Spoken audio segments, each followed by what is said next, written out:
Hi guys, ಎಲ್ರಿಗೂ ನಮಸ್ಕಾರ. Welcome back to Akshata Kannada vlog.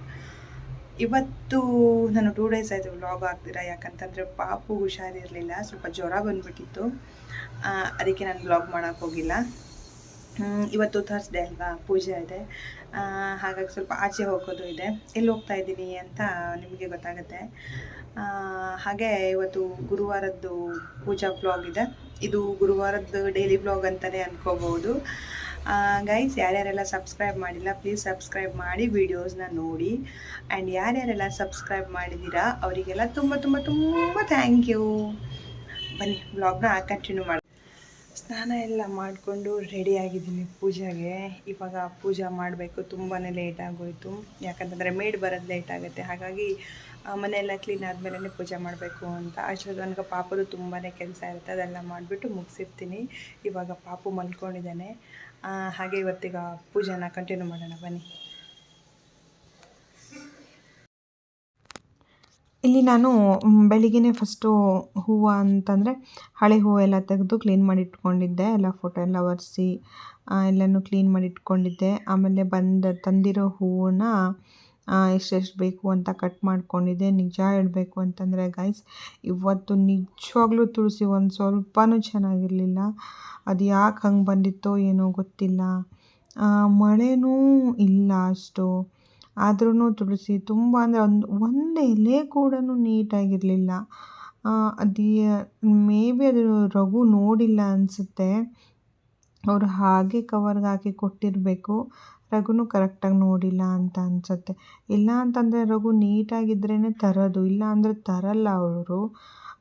ಅದಕ್ಕೆ ಇವತ್ತು ಅಷ್ಟು ಸಮಾಧಾನವೇ ಇಲ್ಲ ತುಳಸಿ ಹಾಕುವಾಗ. ಯಾವಾಗಲೂ ತುಳಸಿ ಹೂವು ಹಾಕಿದರೆ ಒಂಥರ ಕಳೆ ಬರೋರು. ರಾಯರ ಫೋಟೋ ಮುಖದಲ್ಲೇನೋ ಒಂಥರ ಕಳೆ ಇರೋದು. ಫೋಟೋ ಎಷ್ಟೊಂದು ಚೆನ್ನಾಗಿ ಕಾಣಿಸೋದು. ಅದು ಯಾಕಂತ ನನಗೆ ಗೊತ್ತಾಗಿಲ್ಲ. ನಾನೂ ಅಷ್ಟೇ ಪೂಜೆ ಮಾಡುವಾಗ ನೋಡಿದೆ ನಾನು, ಯಾಕೆ ಹಿಂಗಿದೆ ಅಲ್ಲ ಅಂತ ಅಂದ್ಬಿಟ್ಟು. ಇನ್ನು ತಂದಿದ್ದಾರಲ್ಲ, ತುಳಸಿ ಹಾಕಿದ್ರೇ ಒಂದು ಸ್ವಲ್ಪ ನೆಮ್ಮದಿ ಅಂತ ಅಂದ್ಬಿಟ್ಟು ನಾನು ತಂದಿರೋ ತುಳಸಿನೇ ಹಾಕಿದೆ. ಇಲ್ಲಾಂತಂದು ಸುಮ್ಮನೆ ವೇಸ್ಟ್ ಆಗುತ್ತಲ್ವಾ ಅಂತ ಅಂದ್ಬಿಟ್ಟು. ಆಮೇಲೆ ಬಿಡಿ ಹೂವು ತಂದಿರಲಿಲ್ಲ ರಘು. ನನಗೆ ಬರೀ ಅಷ್ಟರಲ್ಲೇ ನಂಗೆ ಸಮಾಧಾನ ಆಗಿಲ್ಲ. ಅದಕ್ಕೆ ಹಣ್ಣುಗಳು ಮನೇಲಿ ಏನೂ ಇರಲಿಲ್ಲ, ಖಾಲಿ ಆಗಿತ್ತು. ಬಾಳೆಹಣ್ಣು ಮತ್ತು ಬಿಡಿ ಹೂವು ತೊಗೊಂಬಂದೆ ನಾನು. ಆಮೇಲೆ ಗೈಸ್, ನಾನು ಇವತ್ತು ಎಲ್ಲೋ ಆಚೆ ಕಡೆ ಹೋಗ್ತೀನಿ ಅಂತ ಹೇಳಿದ್ದೆ ಅಲ್ವಾ, ನಾನು ಎಲ್ಲೂ ಹೋಗಿಲ್ಲ. ನಾನು ರಾಯರ ಮಠಕ್ಕಷ್ಟೇ ಹೋಗಿದ್ದು. ಯಾಕೆ ಅಂತಂದರೆ ಅದು ನಾಳೆ ಹೋಗೋಣ ಅಂತ ಅಂದ್ಬಿಟ್ಟು ಡಿಸೈಡ್ ಮಾಡ್ಕೊಂಡ್ವಿ. ಪೂಜೆಗೆ ಲೇಟಾಗಿ ಪೂಜೆ ಮಾಡೋಕ್ಕೇ ಲೇಟಾಗೋಯಿತು. ಹಾಗೆಯೇ ನಾವು 1 ಗಂಟೆ ಹತ್ರನೇ ಆಗೋಯಿತು ಪೂಜೆ. ಅದಕ್ಕೆ ಇವತ್ತು ಬೇಡ ಹೋಗೋದು, ನಾಳೆ ಹೋಗೋಣ ಅಂತ ಡಿಸೈಡ್ ಮಾಡ್ಕೊಂಡ್ವಿ. ನಾಳೆ ಹೋದರೆ ನಾನು ನಿಜ ಅಲ್ಲಿ ಆದರೆ ಕ್ಲಿಪ್ಪಿಂಗ್ಸ್ನ ತೊಗೊಂಡು ನಾನು ವಿಡಿಯೋ ಮಾಡಿ ಶೇರ್ ಮಾಡ್ತೀನಿ. ಅದು ನಾನು ಇನ್ಸ್ಟಾಗ್ರಾಮಲ್ಲಿ ನೋಡಿರೋದು. ಸೊ ಆ ಪ್ಲೇಸ್ ಒಂದು ಸಲ ವಿಸಿಟ್ ಮಾಡೋಣ ಅಂತ ಅಂದ್ಕೊಂಡಿದ್ದೀನಿ. ಆದರೆ ನಿಮಗೆ ಹೇಳ್ತೀನಿ ಆಯಿತಾ. ನಾನು ಇಲ್ಲಿ ಸ್ವಲ್ಪ ಸೊಪ್ಪು ಸಾಂಬಾರು ಮಾಡಿಕೊಂಡೆ. ಪೂಜೆ ಎಲ್ಲ ಆದಮೇಲೆ ಸ್ವಲ್ಪ ಸೊಪ್ಪು ಸಾಂಬಾರು ಮಾಡಿಕೊಂಡೆ. ಹಾಗಾಗಿ ನನಗೆ ಊಟಕ್ಕೂ ಸ್ವಲ್ಪ ಲೇಟಾಗೋಯಿತು. ಅದೇ ಅವರು ಮೇಡ್ ಬರೋಕ್ಕೆ ಲೇಟ್ ಮಾಡ್ತಾರಲ್ವಾ, ಹಾಗಾಗಿ ನನ್ನದು ಪೂಜೆ ಲೇಟ್ ಆಗುತ್ತೆ. ಇಲ್ಲ ಅಂತಂದರೆ ಬೆಳಿಗ್ಗೆ ಪಾಪುನ ಮಲಗಿಸ್ಬಿಟ್ಟು ನಾನೇನು ಪೂಜೆ ಮಾಡಿಬಿಡ್ತೀನಿ ಸ್ನಾನ ಮಾಡಿಕೊಂಡು. ಅವನೇನು ಅಂತಂದರೆ ಅವನು ಅಂತಲ್ಲ, ಆ್ಯಕ್ಚುಲಿ ಮಕ್ಕಳೇ ಹಾಗೆ, ಸ್ವಲ್ಪ ಸೌಂಡ್ ಆದರೂ ಎದ್ಬಿಡ್ತಾನೆ.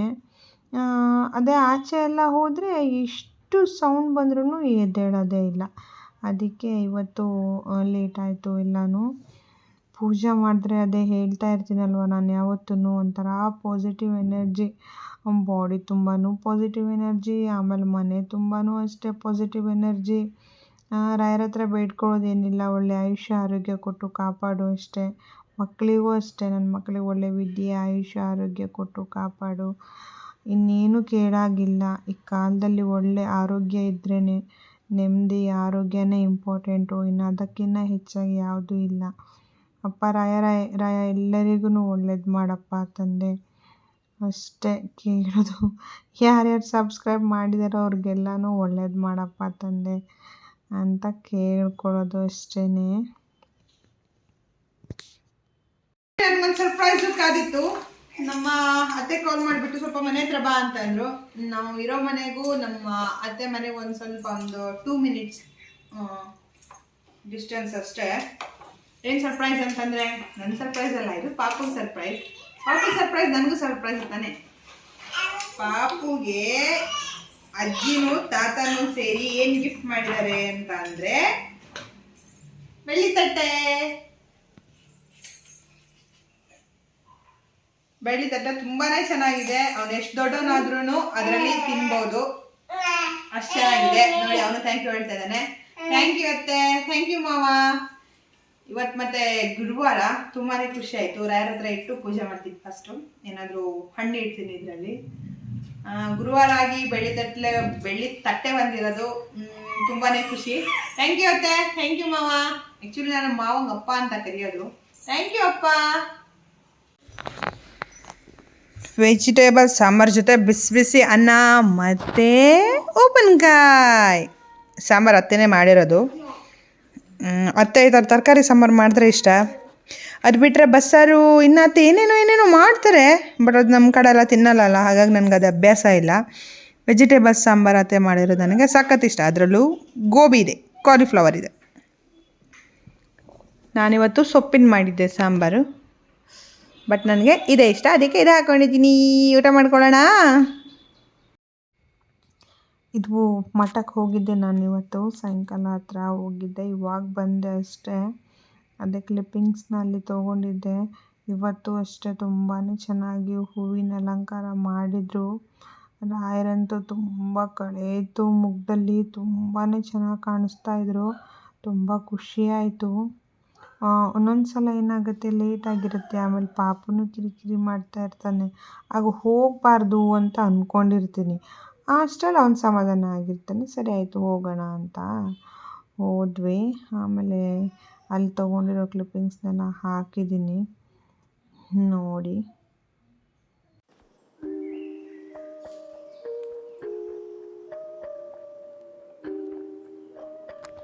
ಅಲ್ಲಿ ರಂಗಮಂಟಪ ಅಲ್ಲಿ ಇದು ನಡೀತಾ ಇತ್ತು, ಭರತನಾಟ್ಯ ಫಂಕ್ಷನ್ ನಡೀತಾ ಇತ್ತು. ಎಲ್ಲ ಡ್ಯಾನ್ಸ್ ಮಾಡ್ತಾಯಿದ್ರು ಮಕ್ಕಳು. ಅದು ನೋಡಿಬಿಟ್ಟು ನನಗೂ ಸ್ಕೂಲ್ ಡೇಸ್ ನೆನಪಾಯಿತು. ಏನಪ್ಪ ಅಂತಂದರೆ ನಾನು ಭರತನಾಟ್ಯ ಆರ್ಟಿಸ್ಟು, ಡ್ಯಾನ್ಸರ್ ಆಗಿದ್ದೆ. ಜೂನಿಯರ್ ತನಕ ಮಾಡಿದ್ದೀನಿ. ಜೂನಿಯರಲ್ಲಿ 82% ಆಗಿದೆ ನಂದು ಎಕ್ಸಾಮಲ್ಲಿ. ಅದೊಂದು ಸ್ವಲ್ಪ ಅವತ್ತು ಕುತ್ಕೊಂಡು ನೋಡಿದ್ವಿ, ನೆನಪಾಯಿತು, ತುಂಬಾ ಖುಷಿ ಆಯಿತು. ಅದೆಲ್ಲ ಒಂದು ಸವಿ ನೆನಪಲ್ವಾ. ಆ ಡ್ರೆಸ್ಸು ಅಷ್ಟೇ ಅಂದ್ಕೊಂಡೆ, ಏನು ಗೊತ್ತಾ, ಆ ಥರ ಡ್ರೆಸ್ ಹಾಕಿದ್ರೆ ವಾಶ್ರೂಮ್ಗೆ ಹೋಗೋಕ್ಕಾಗಲ್ಲ, ತುಂಬಾ ಅಂದರೆ ತುಂಬಾ ಕಷ್ಟ. ಎಷ್ಟು ಅರ್ಜೆಂಟ್ ಇದ್ದರೂ ಅಡ್ಜಸ್ಟ್ ಹಾಕ್ಕೊಂಡಿರ್ಬೇಕಾಗತ್ತೆ. ಅದೆಲ್ಲ ನಂಗೆ ನೆನಪಾಯಿತು. ಆಮೇಲೆ ತಿನ್ನೋಕ್ಕೂ ಅಷ್ಟೇ ಇಷ್ಟ, ಆದರೂ ತಿನ್ನೋಕ್ಕೆ ಕೊಡೋಲ್ಲ, ಮೇಕಪ್ ಹಾಳಾಗುತ್ತೆ ಅಂತ. ನಮ್ಮಮ್ಮ ಅಂತೂ ತಿನ್ನೋಕ್ಕೆ ಕೊಡ್ತಾ ಇರಲಿಲ್ಲ. ಅದೆಲ್ಲ ನೆನಪಾಯಿತು.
ಅಂತಂದರೆ ಇವತ್ತು ನಮ್ಮ ಮನೆಗೆ ನನ್ನ ಸಿಸ್ಟರ್ ನನ್ನ ತಂಗಿ ಬಂದಿದ್ದಾಳೆ.